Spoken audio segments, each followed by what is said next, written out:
Good afternoon, everybody. My name is Jay Johnson. Here we are at the sanctuary at the church in Royal, Illinois, St. John's. I'm going to share with you a couple of things today. Last week, you may remember that we talked about how Jesus said, when we all go through crisis and difficulties, Jesus says, "Learn from me." The whole idea is that we learn from him by being close to him and being associated with him. Obviously today, for those of you around the community here, today is Rally Day. Rally Day is the day when all the kids come together. We sort of shift from one grade level up to the next. It's a beginning, a renewal, what's going to be happening for the church year here, for the younger kids and for the older kids as well. It's a time to sort of step up our learning, kind of like when we get promoted to the next level. That's what it is. Now, that may seem it's only like for the smaller kids, but it's actually for all of us. We're going to start out this passage. This passage is it's the very beginning of the Bible. It's from Genesis. Genesis chapter 1, beginning at verse 1. I think all of us know this. It has been mentioned to me in very recently that Genesis 1:1 quite possibly might be the most important verse in the entirety of the Old Testament. Why do I say that? Here's what it says. In the beginning, God created the heavens and the earth. Full stop. That's it. What does that mean? Well, it tells us a lot. It tells us when, in the beginning. It tells us who, God. It tells us what he did. He created what amount? The heavens and the earth, which is basically all that stuff that's out there. God created it, gave it to us, and now we have it. Why is that the most important verse, potentially? Here's what it says. Now the earth was formless and empty. Darkness was over the surface of the earth, over the surface of the deep, and the Spirit of God was hovering over the waters. If we believe that, and this is the very first passage, the very first verse in the Old Testament, in the entire Bible. If it's the first passage, if we believe that, that will settle a lot of questions for us for the rest of our lives. If we cannot accept that, then we need to struggle with that. And what does that mean? We may struggle with it, we may not. But we need to address it because there are people that do struggle with it. We're talking about the very beginning of all of creation and who that entity is, and that's God. I'm going to move on from that. There's obviously a lot of stuff we could take the time to cover. When God created the heavens and the earth, there was a purpose. He had a purpose in mind.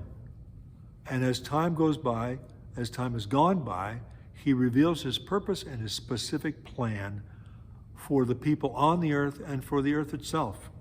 He reveals that purpose. Chapter 1, verse 27 has this verse. So God created man in his own image. In the image of God, he created him. Male and female, he created them. God created man in his own image. In the image of God, he created him. Now, there's a lot of discussion about what that phrase image means.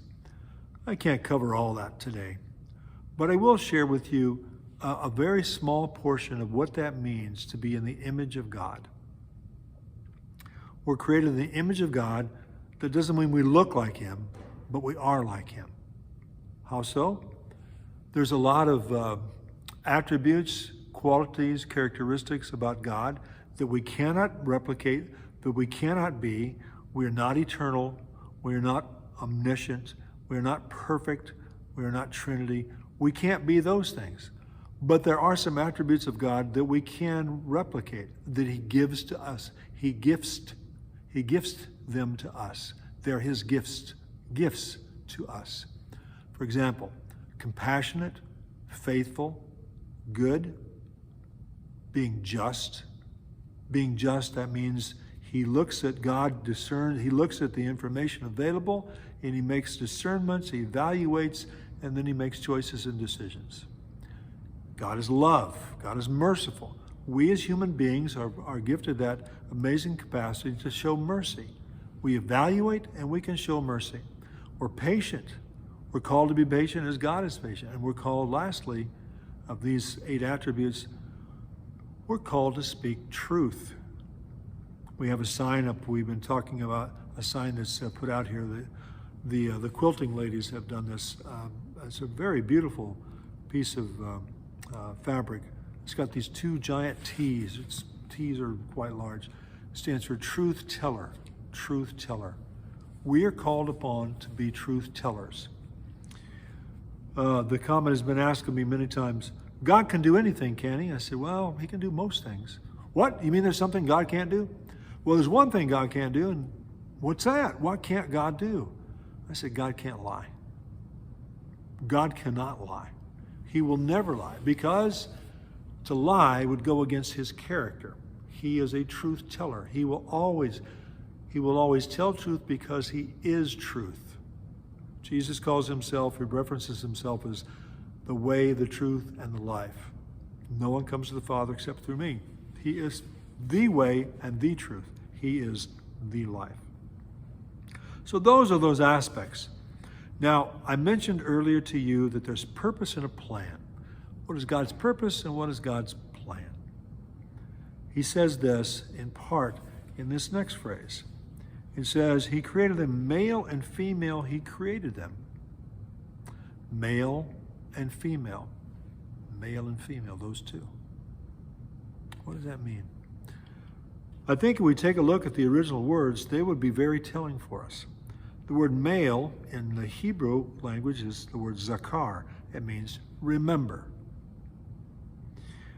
The word for female in the Hebrew language is nekabah, which means, one of the meanings of that is the appointed one. So what does it mean to be rememberer, and what does it mean to be an appointed one? God has given us directions and responsibilities. He's given us roles. He's given each individual a role to play. Now, there's more than 2 roles. There's thousands of roles. In fact, each individual has their own individual combinations of talents that they are called upon to do. And God, in his plan, as it says in the book of Jeremiah, he's got a plan for us. He knows he has the plans for us. And by God's grace, he reveals those plans to us. So what are those plans? I'll just mention this. We're called to be rememberers, and we're called to be those who are appointed. Keep in mind, each one of us has a remembrance, and we're called upon to be supported by those who have a role to be the appointed ones. I'll give you this. This is very simple. When most of us, some of you listening may never have heard of a man named Billy Graham. Billy Graham had a role. His role, he happened to be the person of Billy Graham, but his role was to share a message. His message was always the same. It changed from day to day, but the ultimate purpose of his message was always to share about the person of Jesus Christ, who we believe is the Son of God. We'll talk more about that. Who's more important, Billy Graham or the message that Billy Graham gives? Who's more important? It's the message. It's not Billy Graham. Billy Graham has passed away about 3 years ago now. A godly man, a wonderful man, and for a man for his time, he probably shared the gospel, the message about Jesus, probably more than maybe any person in the history of the world. But still, his message was the same. I'd like to share this comment with you. Why? Because this is Rally Day. Rally Day is here because we want these students to come to a realization that they have a message to share. I'll share this part of it from my point of view because it's been incredibly important for me. As a young boy, before I could even read, I liked to hear stories. And I went to a really small school, and I loved to hear the stories that my first teacher was Mrs. Jones. And my second teacher was Mrs. Beck. And then I had a teacher by the name of Mrs. Cooper. Well, Mrs. Beck, Mrs. Cooper, and Mrs. Jones, they had amazing stories. Because every day when we came in from lunch, we went to a one-room school. Actually, 2 one-room schools joined together, but they were actually built as one-room schools. We would come in from lunch, we'd have a break. We would sit down and they would read these stories to us. It was fascinating to hear these stories read. Here's the point. When we put it in here, it sticks in there. When we would come in after lunch, they would read us a chapter, and some of the boys, some of the girls, they would put their heads on their desk and listen, and some of them would just fall asleep because they were so tired, which was fine. The teachers didn't mind because they wanted to give the kids a time to relax. And in their relaxing, they read to us, and that was huge for me, absolutely huge, because I love to hear those stories. Well, after a chapter, sometimes one of the girls would usually say, Mrs. Jones, could we hear another chapter, please? Oh, why, yes, sure. She said, well, yes, Janice, we'll be happy to read you another chapter. So they'd read another chapter. And sometimes, on a really good day, we'd ask for a 3rd chapter, and they'd do it. It was great. Why do I say that? Because we love to learn. We love to hear these stories, because all these stories represented qualities of faithfulness, goodness, justice, mercy, all that stuff, because that was being put in here. Very often, not every night, I'd go home and Mom would say, well, what did you learn? And what went in here came out here. What went in here came out here. You get the picture? That's what we want our kids to do. We want them to replicate, to repeat, and to restate and retell the truth that they've learned. Because if enough truth goes in and enough truth comes out, pretty soon we get in the habit of being truth tellers, which is really what we want. We want people to be truth tellers. This passage here from Mark chapter 10 talks about, this is actually the topic of the day, about the little children up in the stained glass window, which is why we're here, the stained glass window behind me. People bringing little children to Jesus. Here's what it says. They were bringing little children to Jesus to have him touch them. They may want to have touched Jesus, but Mark records this, that they came so that Jesus could touch them. Why is that important? Remember the first verse in the Bible? It says he created the heavens and the earth. And then it says he created man in his own image. In the image of God, he created him, comma, male and female, he created them. You see, Jesus is our creator. He wants to touch us, not just physically while he was here. He wants to touch our hearts. He wants to touch our beings. He wants to touch our spirits. He works through the Spirit in us. That's what he wants to do. He wants to touch us. And he especially wants to touch these little children. This is what he says. He wants to touch them, but the disciples rebuked them. When Jesus saw this, he was indignant. What do you mean I can't touch him? Can you imagine telling a grandparent, you can't touch your grandchildren? What? You got to be kidding me. That's my grandchild. That child represents who I am. Part of me is in that child. I want to touch that part of me that's in that child, because I want that part of that child to know that we are one.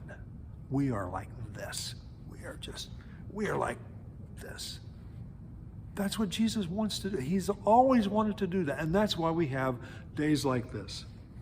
He said to them, let the little children come to me, and do not hinder them, for the kingdom of God belongs to such as these. That's what we're made for. Then he says this, I tell you the truth, anyone who does not receive the kingdom of God like a little child will never enter it. He doesn't say you have to be a little child. You have to be like a little child. A little child accepts, engages, receives readily because their eyes and their hearts are filled with innocence, because when they're close to the truth of who Jesus is, that's what they want. That's what we want to give to kids. We don't want to tell them stories that are not true. We want to tell them truth. He says, and then he took the children in his arms, he put his hands on them, and he blessed them. I mention that because that is what you and I are created for. We are created to do that for children. We're created to do that for older children as well. Some of those older children could be their 60s, 70s, 80s, or 90s. But they're still children in their heart if they have that softness that Christ puts there. I'd like to share this story with you. I know I've shared this before, but I hope you understand. It's really important. Years ago, I worked overseas, and I was a teacher. I taught a lot of things, but from time to time I was asked to come into the local Christian school and just sub for some of the teachers. So one day I was there, and I was actually assigned there for 2 weeks because one of the teachers had to go home to her home country to visit her daughter who just had a grandchild, and she wanted to be there. So I was there. My assignment was to be there for the reading classes for the kids. And I would sometimes read from a book, or sometimes I would tell a story. But actually it was a storytelling time. I would tell stories. And all the stories would have a message similar to the ideas of being compassionate, faithful, merciful, those attributes. But at the start of every class, every story time, there was a boy. I think he was from Taiwan, someplace in Asia. I was living in Asia at the time. And he would always say, is this a true story? And I go, yeah, it's a true story. It's in the book. I assume this is a true text. And the story I'm telling you from my life is obviously a true story. And you can ask details if you want. The kids always like the details. They want to know the fine points. I think we're like that. That's what kids are like. So I went through this, and I told these stories for about 2 weeks. I was there 2 weeks, 10 days of class. And at the end, or before the end, I asked this young man, I said, why do you keep asking if they're true stories? Oh, he says, I like true stories. I want to hear the truth. I want to hear what the true stories are. Good point. Several years later, I came back from overseas, over in that part of the world, and a young friend of mine here went to work in that part of the world, and she had a colleague. They were both teachers. And this young colleague, they got together one day for dinner, and they began to talk, and they began to talk about various countries, and my young friend mentioned that I lived in this particular country, and this young man said, well, I lived there too. And they began to compare notes, and he said, yeah, he lived in the town where Jay had lived, and he found out my name was Johnson. He said, I had a teacher one time, and it was Mr. Johnson, and he would tell us stories. He told true stories. I think it was the same kid that I had. I'm not sure. But why do I mention that to you? Because the stories you tell, when you speak truth lasts a long time. You have the ability, the capacity, and the opportunity to speak truth into the lives of children. And you never know how long that truth is going to be around. It may be there long after you're gone. It could be long after that student's gone. It could be there until eternity comes. We are created to be truth tellers and to give truth to young people so that they can give that truth to the next generation and the next. Blessings to you. It's always great to have you here. It's always an honor to be with you. Thanks for taking the time. Take care. Hasta luego. Bye now.